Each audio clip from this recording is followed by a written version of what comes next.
Good afternoon. This is John Harder, and I believe my brother Jacob is going to come on with me, and we're gonna have us a ball here talking about our project that we are launching.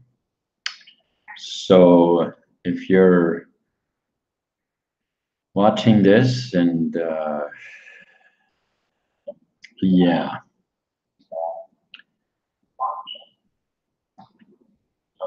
there's one viewer. There's one viewer. So yeah, so I got an audience here. I've got an audience of one.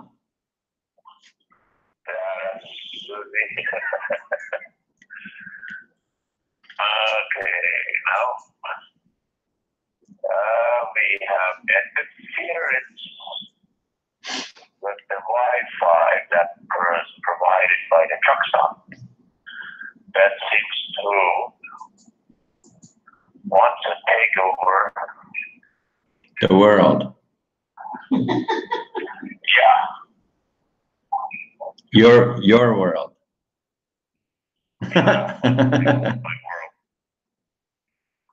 Trying to take over the world. Your world.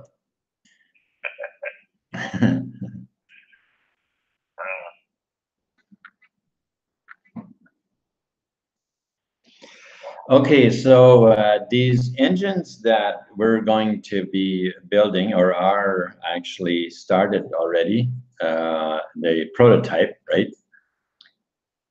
Which wow, I did have I did have an image of it. I wonder how I can get an image of that on my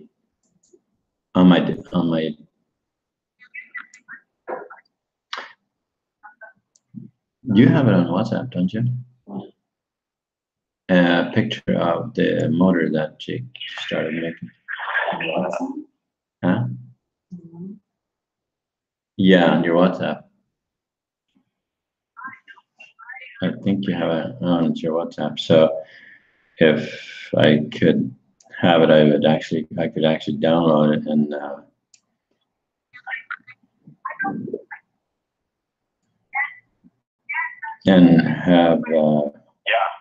and show it. I can participate on the phone. You have the link up, that will work. The link is in the. Yeah, I see it there. So. Yeah.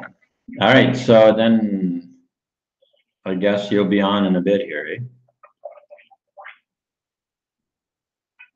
Yeah. I'm gonna go hang up the phone. Okay.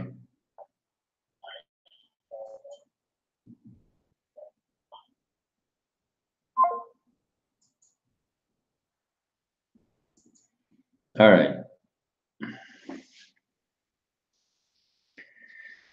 Okay, so when Jacob comes on, I'll see if I can show a picture of what he has started creating. Jacob has he has started making the prototype for you know of these engines to see what you know, just to get something going. So I'll see if I can pull that picture up here. Did you email it to me or anything? No, I can't find it. Oh. All right. Well, I'm not sure if we'll be able to find the picture that we had of that. Not on the WhatsApp. What they are, they're centrifugal force engines, which are actually fairly simple to build. It's not a new technology or anything like that. It's just that it's been suppressed for, 100 years or more. And so humanity was pushed to be submissive to buying whatever we were pushed to, whatever the major corporations were pushing. That's how the world was operating. It wasn't a free choice of man. But will we ever actually really see that world again? I'm not sure. I believe we definitely can get there again, but we would have to get rid of democracy in order for that to ever happen. Because democracy has the idea that that if they can somehow fool people into the idea that there's 51% of the population wanting something one way, then the rest have no choice. Somebody actually explained democracy and the difference between democracy and the republic. Democracy and republic. And democracy means that if there were a sheep and 3 wolves, the wolves get to decide what's for supper. But if there is in a republic, the wolves have to protect the sheep with their lives. So that is about sums up the difference between, whether that's actually very much of a comparison or not, I don't know. It's probably just a joke somebody made up.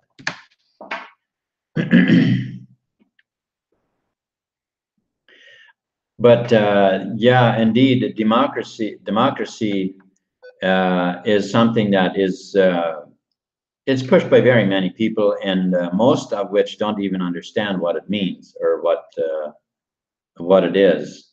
And the idea is that that of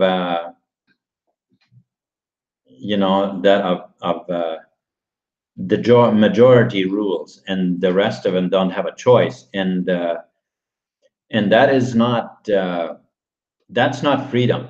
That's not freedom for humanity. Freedom is when you are free.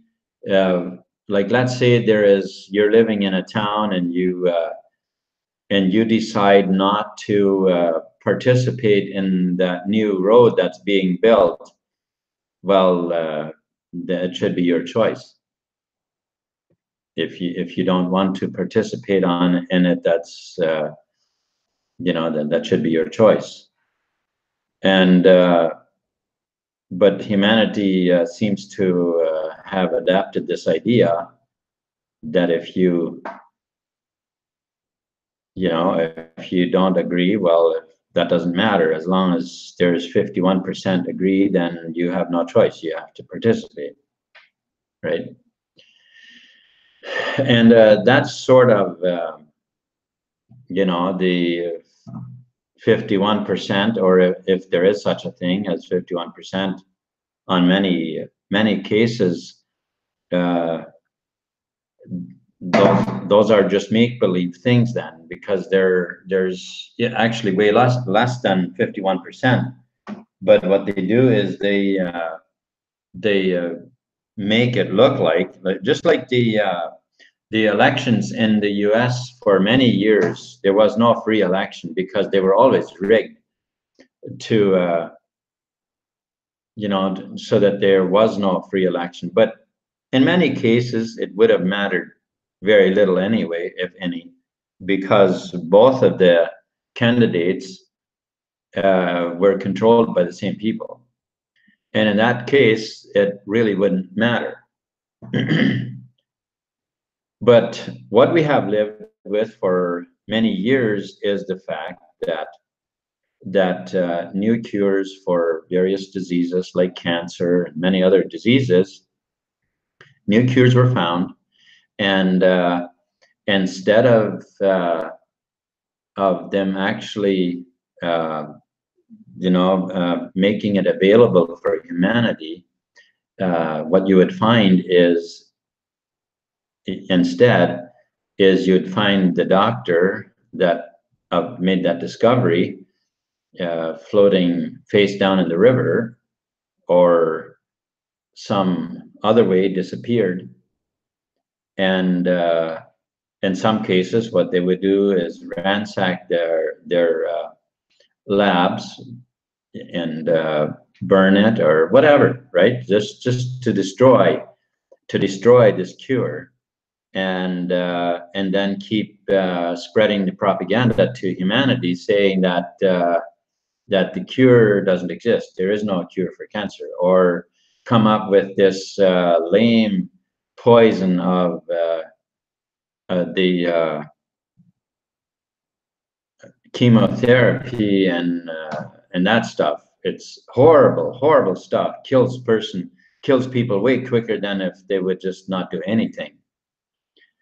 But the objective wasn't to save people. That wasn't the objective anyway, which unfortunately most or very much of humanity still doesn't know that.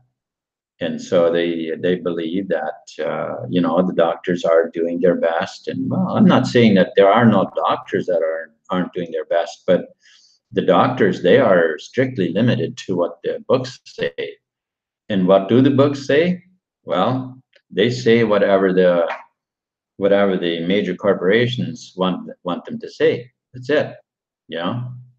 Full of lies and deceit. That's really all it is. And then of course there's another thing that they have really pushed and doctors use everywhere is this genes. Oh yeah, if you wanna find out what all diseases you're gonna have, just go and do some research to see what all diseases your parents have, and there you go. That's very likely what you're gonna have. Well,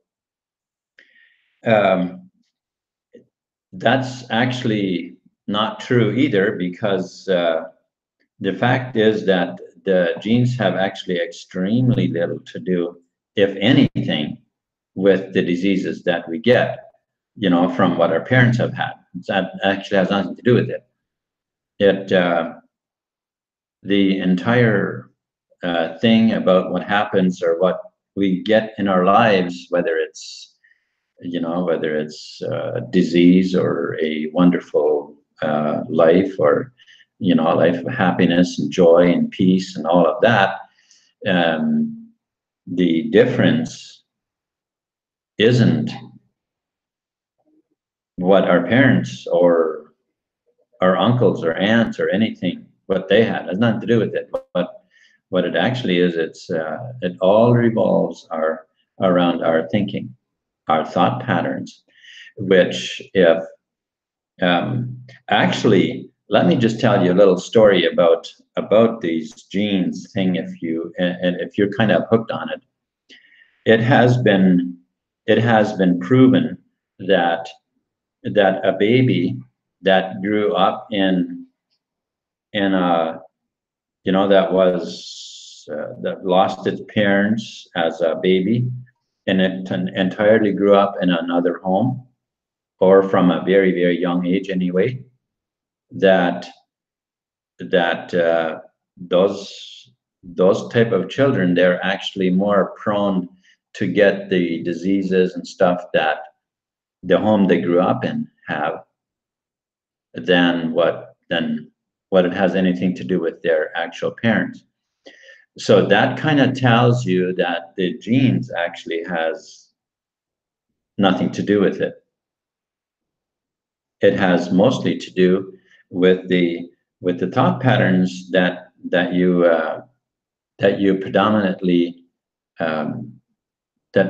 run through your mind, which is mostly made up of the phrases that you've heard, the energy that you were exposed to when you were a baby, when you were very, very young. what most people don't realize at this point still is the fact that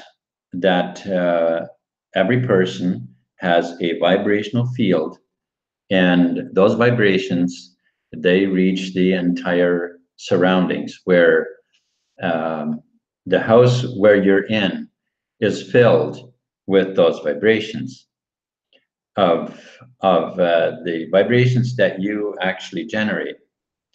And babies pick up those vibrations. Well, we all do. But once we are developed more, we create our own. Well, babies don't. They are not developed, and so they are picking up those vibrations, and that's what settles in their minds as that becomes part of their belief system. And so the thing is, we can sometimes ask, well, why do we believe the things that we believe? And very often, we can actually not even really pinpoint the things that we do believe. We don't actually really know. And that is where we have been led astray hugely, because the things that we believe, we don't actually really know, because we have been pushed away and out of that field of understanding. All right, thank you for coming on, Jacob. And so let's discuss let's hear what you have to say.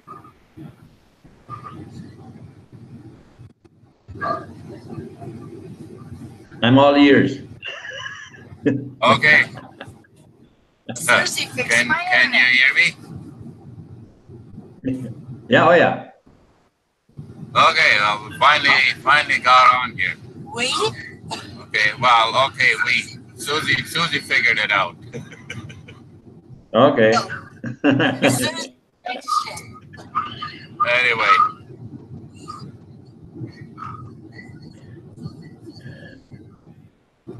Yeah, so did you have a specific subject in mind? Were you going to, did you want to talk about the engine, or did you want to talk about the coin, or what did you have in mind? Anyway. Yeah, it seemed like I have a noise behind, but I don't see anything back there, so, but yeah, we can,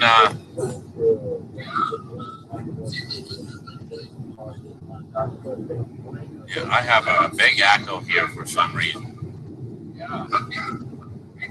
Because I did some more research on the coin, what it takes, and as far as what I can tell right now, it takes buying a domain, and it takes buying some hosting. They suggest that a dedicated server with at least 2 gigabytes of space, which I haven't found any that has so little. But dedicated host seems to be running, the lowest that I've found so far is $77 a month. No, there was one that was actually lower. There was one that was, I think, 50. Oh no, that was 80. It was 80 some dollars, right? But I think there are places where you can buy it for like 50, but I'm not sure. I would do some more research before I would actually buy it, because it is a monthly charge, or maybe it's a yearly charge to get that price. Otherwise, it'd be more per month. So so the hosting for the nodes is actually kind of expensive. And what that is it's required because that's the starting point of the coin. Because once people have wallets, then the coin is hosted on their wallets, and it doesn't actually need. Well, I don't understand if it's continuously required. It may be. I'm not sure. But if I understand it correctly, eventually the coin is only on hosted on people's wallet. Like, so there's actually no server needed. But there is for the starting of it.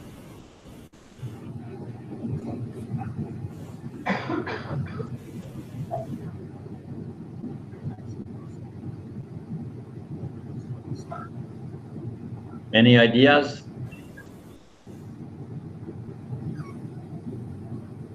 I have a hard time understanding you on that part. I have an echo something, but I cannot find it. Oh.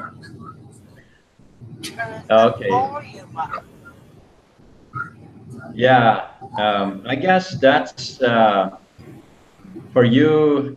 That is a bit like it would be for me when you start talking about load permits and weight, where the weight of the how the trailer should be loaded and stuff, because I got no idea about that stuff either.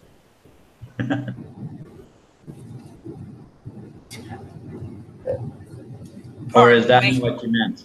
Pardon me. Sorry, John, you're stuck with me for a bit. Okay. We're going to try to fix this.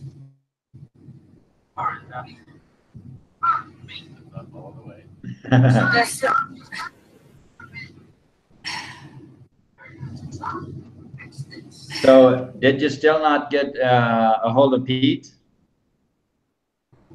No. Okay. What?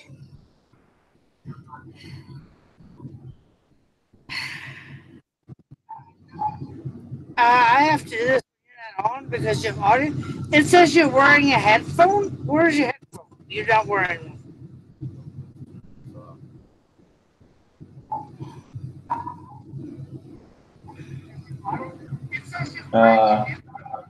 I don't know if a headphone would make No, it. it just said here is where I'll try this.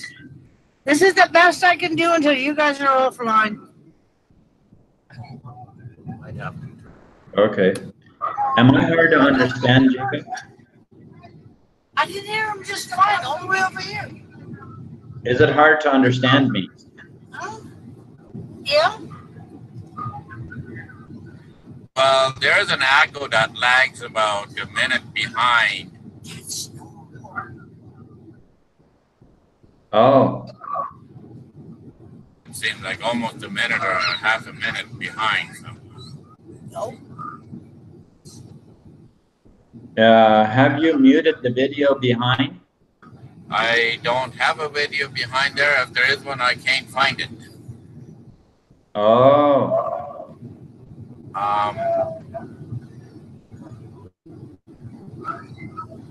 Yeah, I can hear myself there.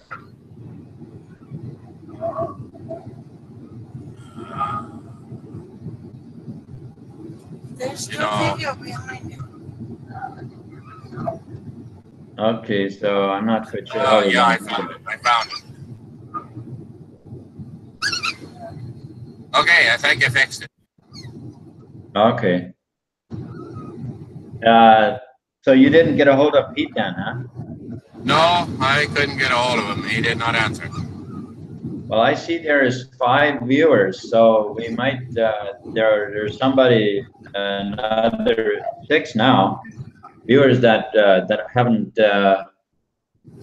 been in the chat yet.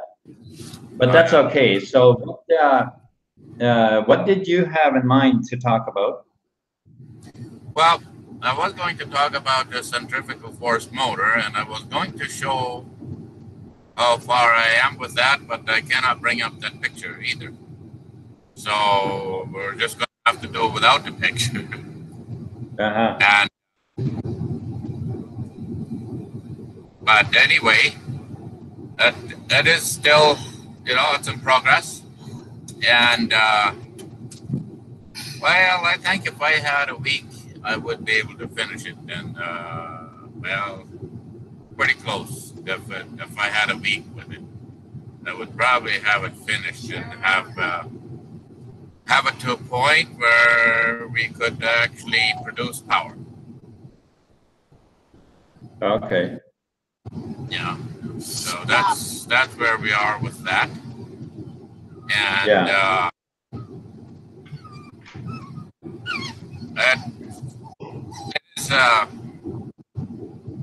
It is exciting because that opens a whole new door for humanity. Yeah. Especially for those of us, or for those who are way out in the boondocks someplace and have no access to any power. Or for those who are someplace where you have the power bill too high and you want to reduce it or cut it off or be on your own altogether. Like here in California, Susie's sister, my sister-in-law, she has a nice property and she could have a big garden, but it's too expensive to pump the water. The power is too high. It doesn't pay. Right. Don't worry about it. So in that case, that would be a good idea to have that power to so you could pump the water to water the garden. Yeah, yeah. Even if you put it up bring it up by the well, hook it up, and have your garden, and that would be free. Yeah. Now may as well power the house right away too.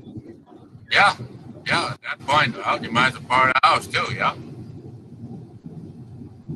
Now, in some areas, if you hook it up to the power line, you have to do it, of course, correctly.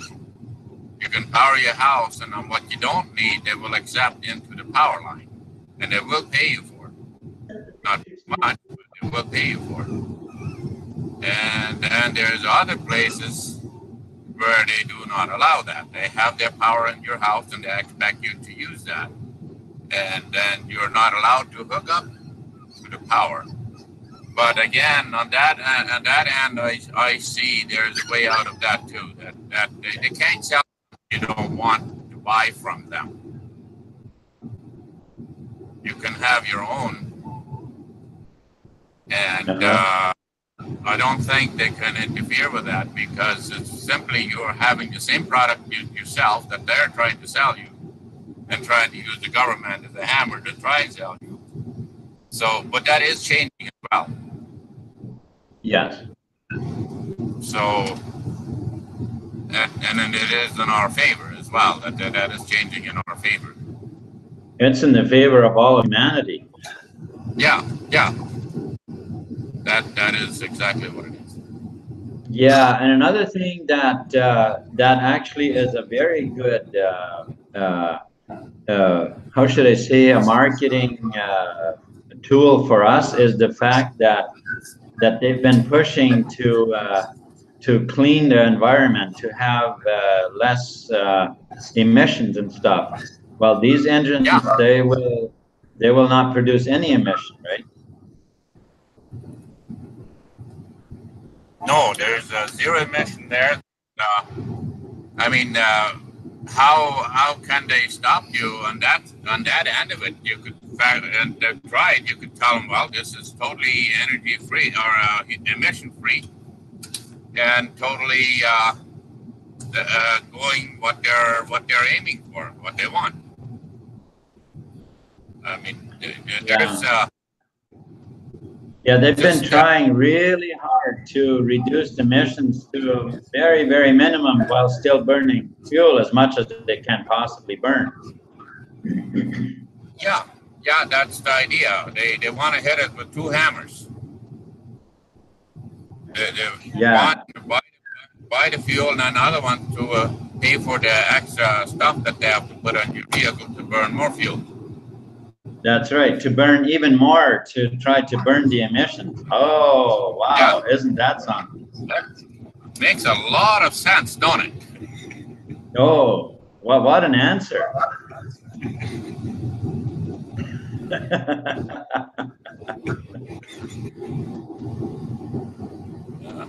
Yeah.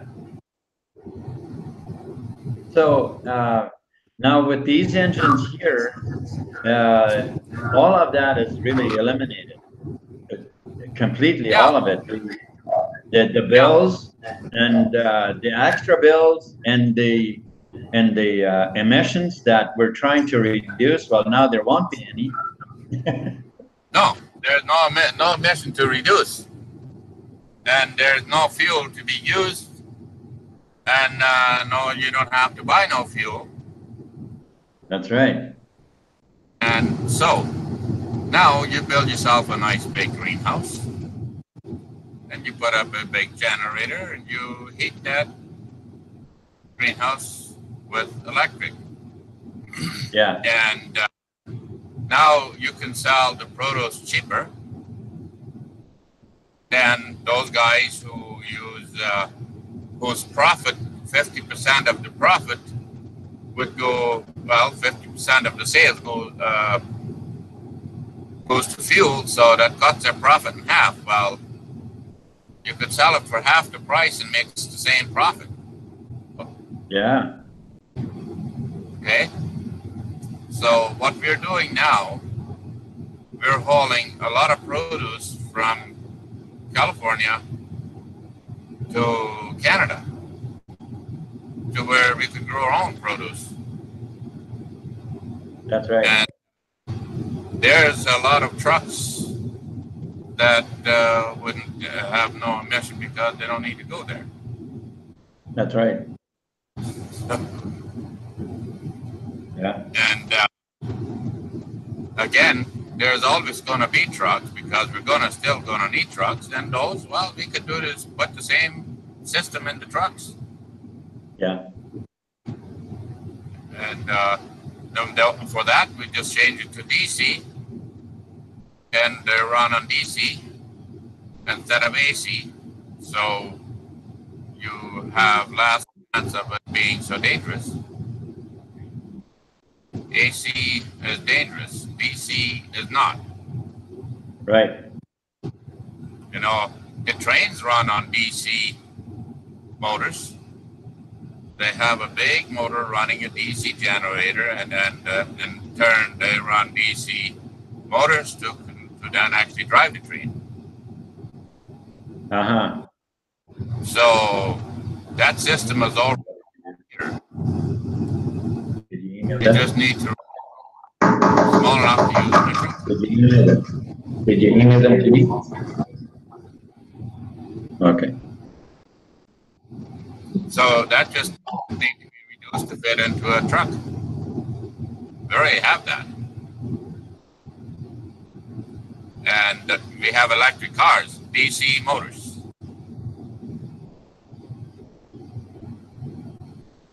Yes. And so all we need to take a bunch of those batteries out of there and introduce this motor with a DC generator. And now you have a car that uses much less batteries. Now, batteries themselves, especially lead-acid batteries, they have an emission as well. Whenever you charge them and recharge them, there is a bit of an emission there as well. Which, if you have enough batteries to charge and discharge, you could run them off of the batteries, on the battery, the discharge on the batteries.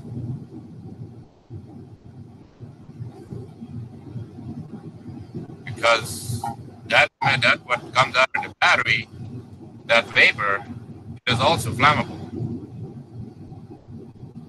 It is, hydrogen. So I don't think out of some of the newer batteries they probably don't have that, like lithium batteries and so on. They don't have that, but lead acid do. And again, you go to the centrifugal force motor, you have none of that. Right. And you can run a factory. Put up a generator and run the factory. Uh-huh. And I mean, how much? Well, wherever you need to run something, you can use that application every time. Yes. You know, I know there's farms here in California. They use 200 horsepower pumps, electric. The farm I used to work on, we had 70 pumps, 70 wells. Some were 50 horse, some were 200 horsepower, all run off of electricity all summer long. That's a lot of electricity. Yes. That gets used. And right, just the applications are endless. They're just totally endless. What you can do with that motor. And, Yes.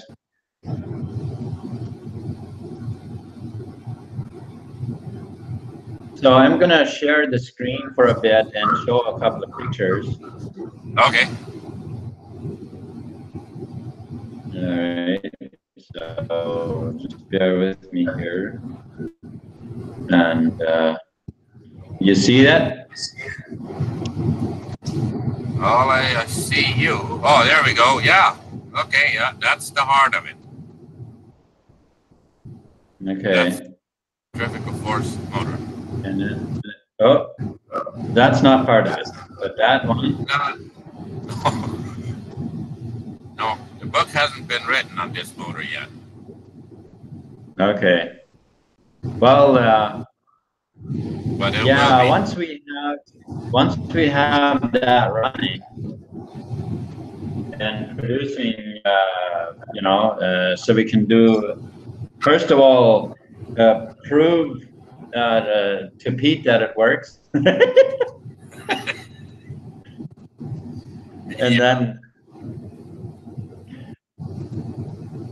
then we can go ahead and build some more. Now, let's explain a little bit about this. So this here part is the intake, right? That's Where you it. see my cursor there. Yeah. That's right the intake, not air intake, but that's the fluid intake.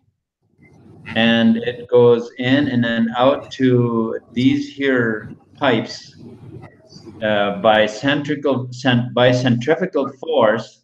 It goes out in these pipes, and they're going to, at the end of them, are going to have a jet, so that by the force of the centrifugal force, when it runs,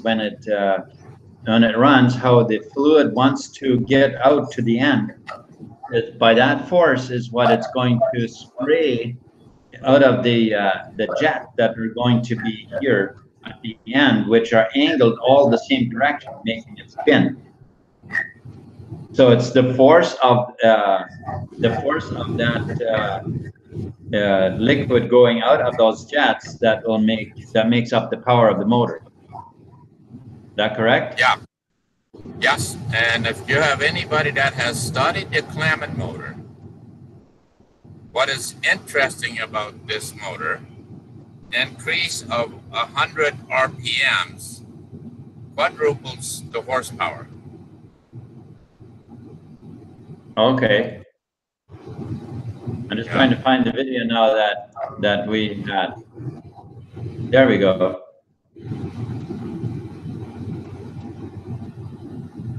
Okay, there we go. Yeah. Yeah, All right. So yeah. So that's the very basic version of the engine. Obviously, in the future, they're going to be much more complex than that. Although it is still just about as simple. It's just that the way we're going to be making them is a lot more streamlined, kind of thing, right? Yeah. Yeah. Because I don't envision them having spokes. I envision them having it being around like a just like a dish that will have the jets on the end and probably baffles inside to make the fluid because the fluid needs to spin, otherwise it's not going to make any pressure. Yeah. Yeah.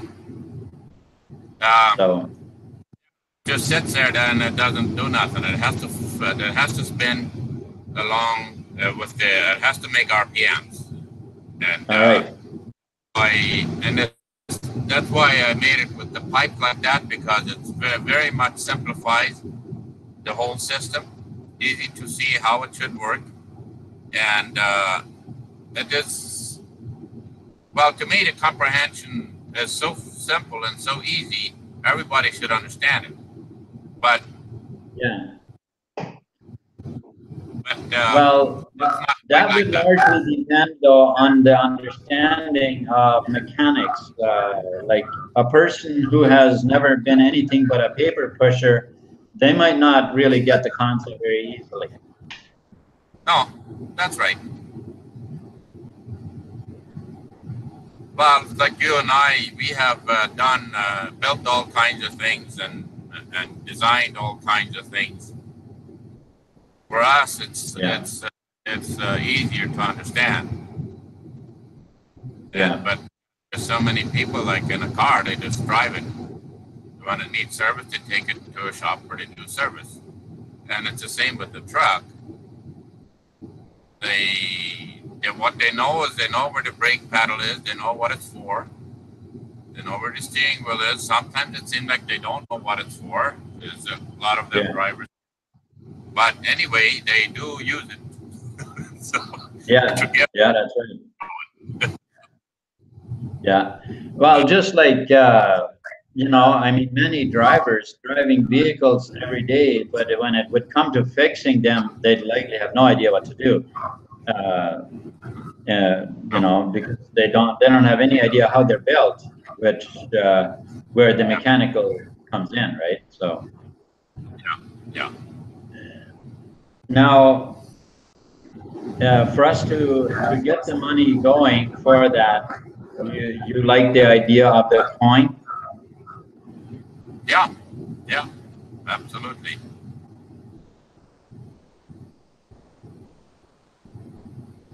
I think that would be a great help.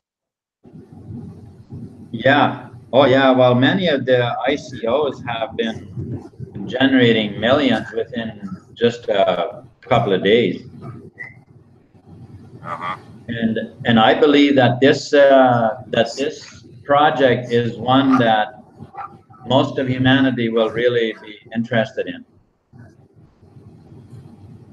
Yeah, well, everybody could use it. There's no one that wouldn't have a use for it. Right. Anybody that uses it can use it. Yeah.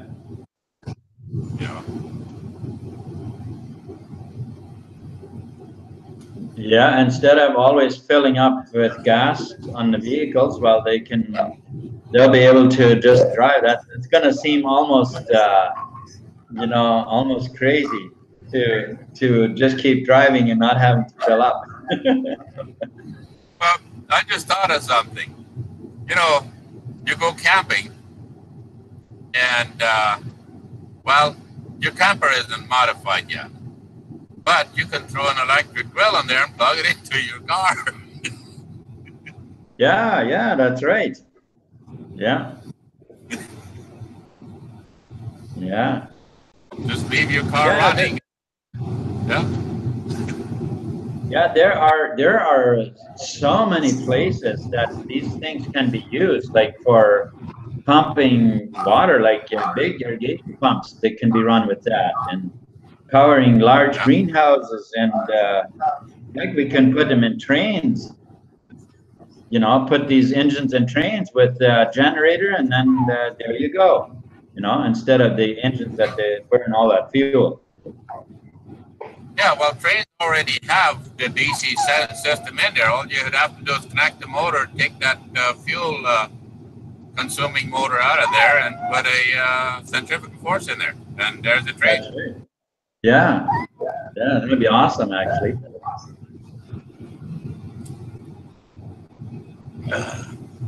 Now, Pete and I, we were talking about it yesterday, and he didn't. Well, he figured that he's not totally convinced until he actually sees it run. And well, for me, I don't doubt it. I'm sure it worked. And I said to him, I said, well, you know, if we need lower RPMs, then just make a bigger wheel. You know. Yeah. Yeah. Just have a bigger wheel, and so you increase the force by the diameter being bigger. Yeah. Well, that's why I made mine exactly that size. It is because that should be very close to equal the RPM that I should need to run that generator that I have mine to put it on. Okay. I should be able to make a direct hookup, shaft to shaft.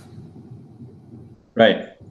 But that is something that, you know, I believe that is plenty big enough to run it. Because you have, you're going to have 8 nozzles pushing. And the diameter of the generator is, well, it's about between 1/3 and 1/4 the size of the radius of the engine is going to be, or maybe 1/4. So okay. you can imagine the power that in itself is a huge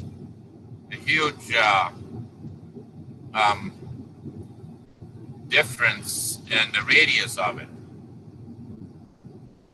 So Okay. now, since now to control the speed, that's easy.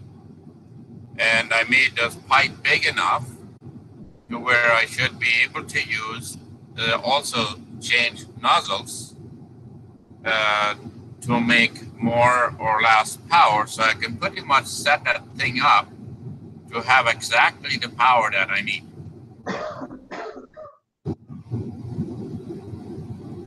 Okay.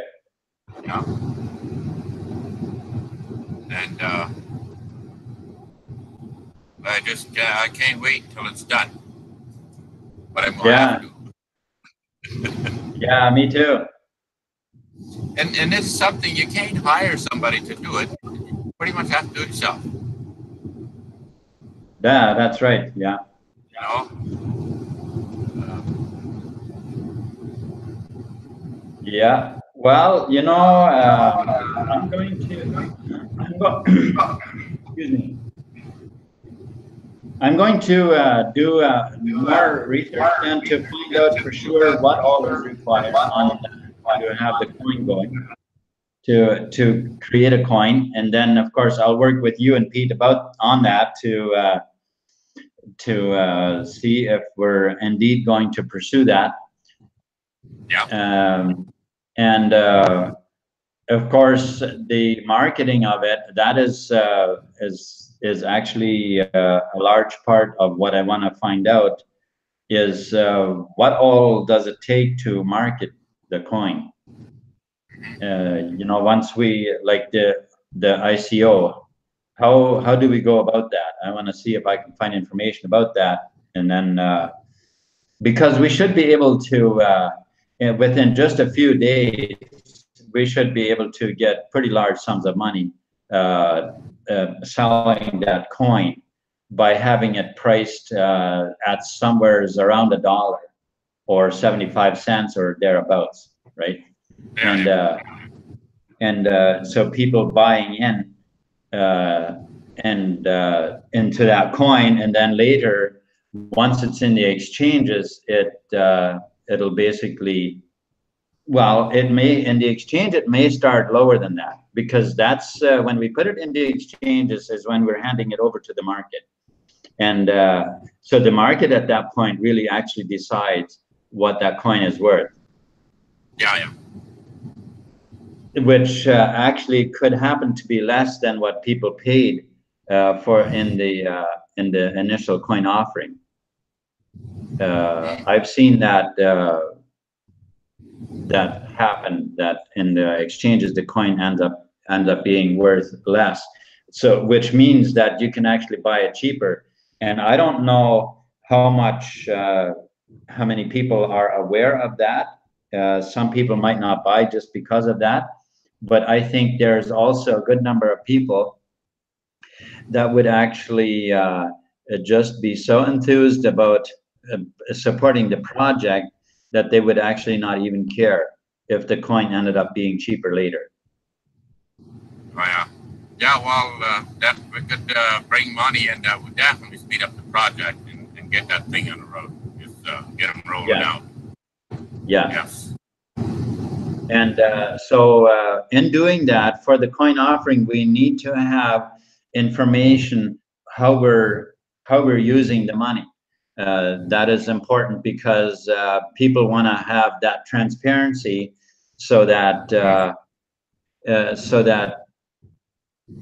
that they have the confidence we're not squandering it with on other stuff. So and so we're gonna have to in doing this research and finding out what all there is, how it's done, and what the prices are, find a shop that could build it. Even if we had somebody we knew that would actually set up and build them and give us and give us an idea of what could be of that, and find a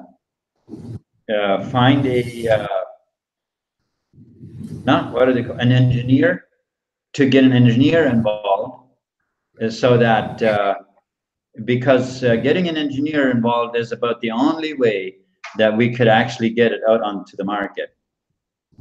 Yeah.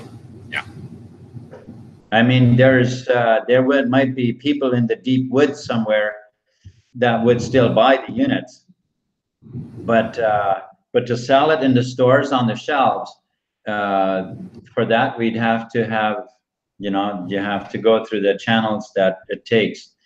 And of course, I think that is lightening up quite a bit from where it has been previously. But at this point, those are some channels that we'll have to follow. Yeah.